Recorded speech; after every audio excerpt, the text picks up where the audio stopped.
he purchased some new and innovative equipments for his company. So SBI క్లర్క్లో వచ్చిందండి question ఇది. Okay, కొన్ని nouns ఏంటి అని అంటే ఆల్వేజ్ సింగులర్గానే వాడాలి. ఆల్వేజ్ సింగులర్గానే వాడాలి అంటే లాస్ట్కి ఎస్ ఫామ్ అనేది ఉండదు. ఓకేనా, ఎస్ ఫామ్ అనేది ఉండదు. సో ఇక్కడ ఏంటనంటే అలాంటి నౌనే వచ్చింది ఈక్విప్మెంట్స్.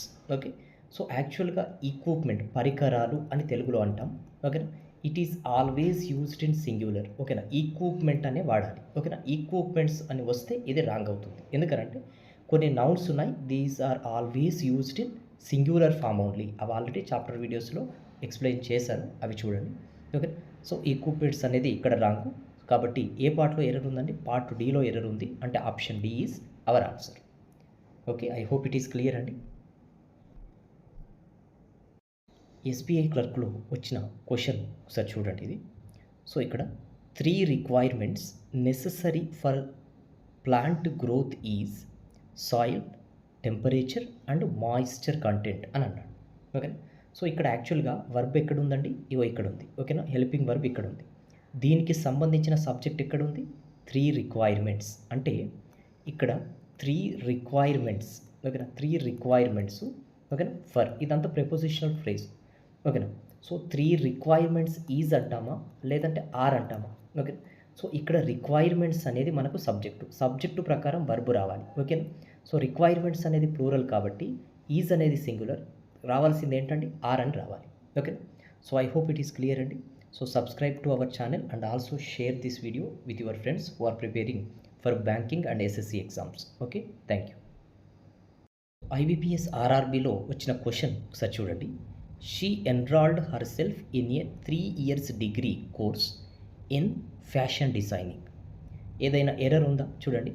ఇక్కడైనా మనకి హైఫనేటెడ్ నౌన్స్ సింగులర్ ఫామ్లోనే ఉండాలి. అంటే ఫర్ ఎగ్జాంపుల్ చూడండి, 3 మెంబర్స్ అన్నామనుకోండి, 3 మెంబర్స్ ఇది ఓకే. బట్ ఇక్కడ 3 మెంబర్స్. ఓకేనా, 3 మెంబర్ గ్రూప్. ఓకేనా, 3 మెంబర్ గ్రూప్. సో ఇక్కడ ఎక్కడైనా హైఫనేటెడ్ నౌన్లు డెఫినెట్గా ఏంటండి సింగులర్లోనే ఉండాలి. అంటే 3 మెంబర్స్ గ్రూప్ అంటే ఇక్కడ రాదు, ఎందుకు మధ్యలో హైఫన్. ఓకే, అదేవిధంగా చూడండి 3 ఇయర్స్ డిగ్రీ అన్నాడు. ఇక్కడ 3 ఇయర్స్ హైఫనేటెడ్ నౌన్లు ఎలా ఉండాలి? సింగులర్ ఫామ్లోనే ఉండాలి. కానీ ఇక్కడ 3 ఇయర్స్ అని చెప్పాడు కాబట్టి అది ఎందులో ఉండాలండి? 3 ఇయర్ డిగ్రీ అని ఉండాలి. 3 ఇయర్ డిగ్రీ అని ఉండాలి. కానీ ఇక్కడ 3 ఇయర్స్ అని ఇచ్చాడు కాబట్టి పార్ట్ డీలో మనకి ఎర్రర్ ఉంది. Option D is our answer. Okay, subscribe to our channel and also share this video with your friends who are preparing for banking and SSC exams. Okay, thank you.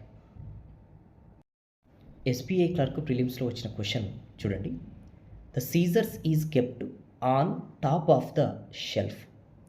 So ఇక్కడ ఏంటి అని అంటే some nouns. Okay, some nouns are always used in plural form only అండి. For example spectacles.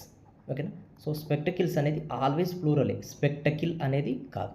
Okay, so అలానే ఒకటి noun ఏంటి అని అంటే సీజర్స్. ఓకేనా, సో ఇక్కడ ఏంటండి సీజర్స్ అనేది ఆల్వేస్ ఏంటండి ప్లూరల్లోనే వాడాలి. సో ఇది సబ్జెక్ట్గా వాడినప్పుడు వర్బ్ కూడా ప్లూరల్గానే ఉండాలి. ఇక్కడ ద సీజర్స్ అని కరెక్ట్గానే వాడాడు కానీ దీనికి వర్బ్ ఏంటి? ఈజ్. ఇది ప్లూరల్ అయినప్పుడు ఇది కూడా ప్లూరలే కావాలి కదా.